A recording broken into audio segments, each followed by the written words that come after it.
What is good, everybody, and welcome back to the channel. For today's video, we're going to be talking about everything relating to Locust and Wild Honey.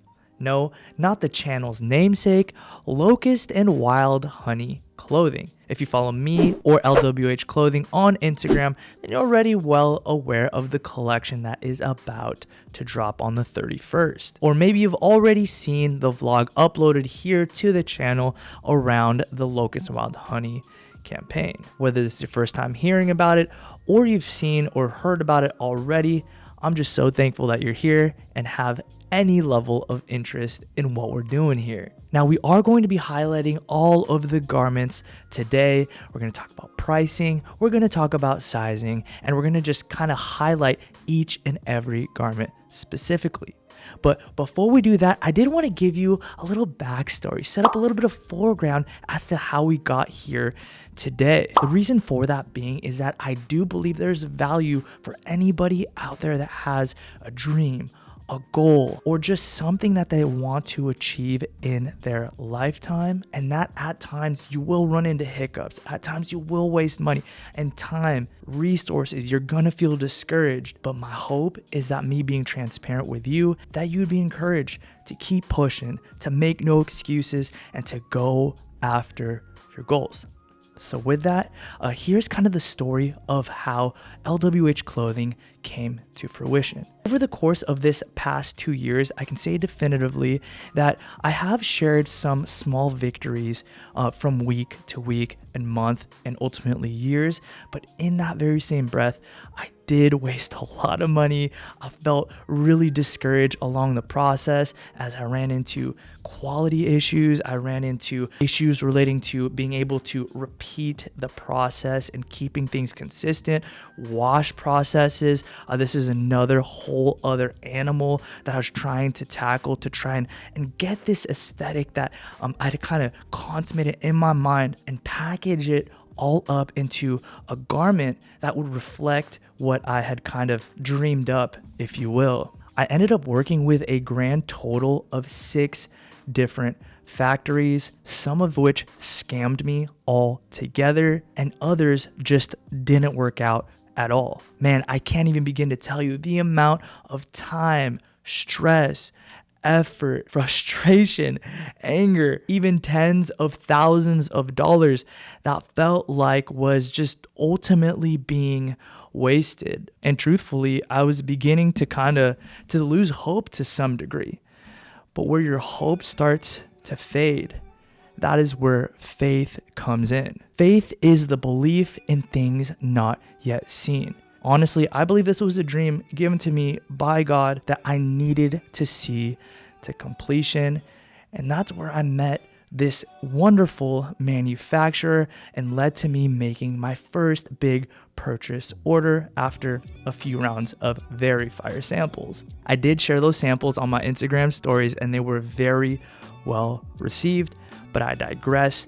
I made my first big purchase order. It was right around, I think it was like $26,000. So I went for it. You guys may have seen on my Instagram stories, I believe it was last year, where Gabby and I go to my PO box and we're just carrying these massive boxes. I think there was a grand total of like 18 or 20 giant boxes. It required multiple trips in my SUV of hundreds and hundreds of garments. And this in and of itself felt like a victory. And that's because it was. And this is something I wanted to share with y'all. As we pursue anything that feels important to us, something that we really value, never discredit the small victories on your way, because we're definitely looking at the perceived failures and things of that nature, and we learn from them, of course. But on your journey to whether it's business or pursuing anything in life, we got to take the good with the bad. We can't just hold on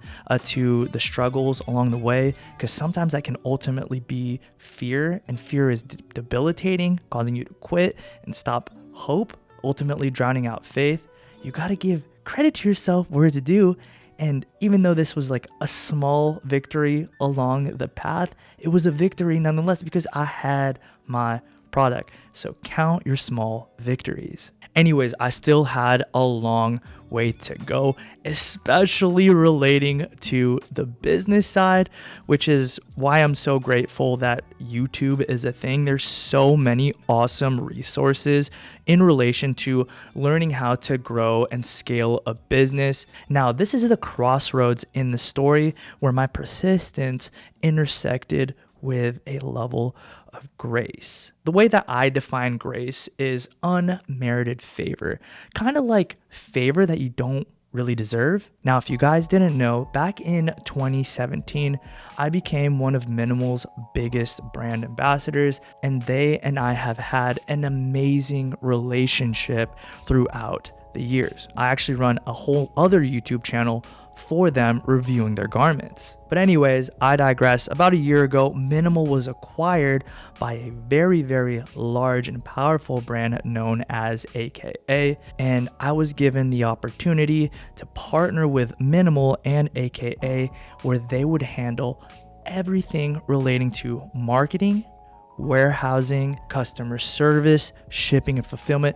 They were essentially helping me really boost my business to grow at scale and not have to worry about all of like the stuff you just don't really want to worry about too much. And so after a bit of negotiating, we ended up coming to an accord, and now we have a bit of a partnership going where it's like Locust&WildHoney powered by AKA and Minimal. All right, so now we're at the point of having a clothing brand, manufacturing, and now we have the infrastructure. At this juncture of the company, it's time to build the brand out.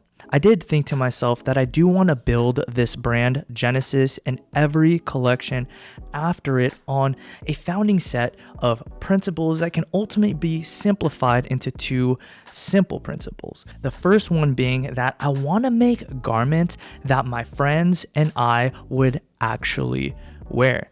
And I know that sounds kind of silly, but how often do you see like somebody who works at like BMW driving a Mercedes or something like that? It's actually more common than you think. So we're looking at from a standard or perspective of looking at all the wonderful designs and product makers out there. And I want to say, yes, I would rather wear or at least be on par with those garments where I could put my stuff confidently in my closet with those various brands that I love to wear. So that's the first thing. Everything in Genesis and every collection after Genesis has to be comprised of garments that my friends and I would actually wear. Number two, I want to make garments that are carefully crafted and well thought out.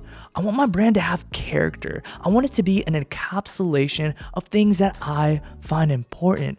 And now it sounds kind of simple in theory, but it's a lot more difficult than you think, because the goal here is to personify, to give a level of character to inanimate objects. And so my hope with each and every garment is that it conveys a lot of character. I want it to be an encapsulation of who I am in the form of garments. And that's why I hold this whole process to be really personal. I'm really enjoying it, and I feel like it holds a level of artistry on that front, while at that very same time I'm trying to provide to you guys the best level quality that I could possibly do. And so a few things you will definitely see for everything that I produce is that I'm definitely going to be wearing it. I'm going to be proud of it. And it's going to sit alongside a lot of stuff that's already in my wardrobe. And then two, it's going to be well thought out. It's going to be an extension of who I am. And so with respect to those two principles,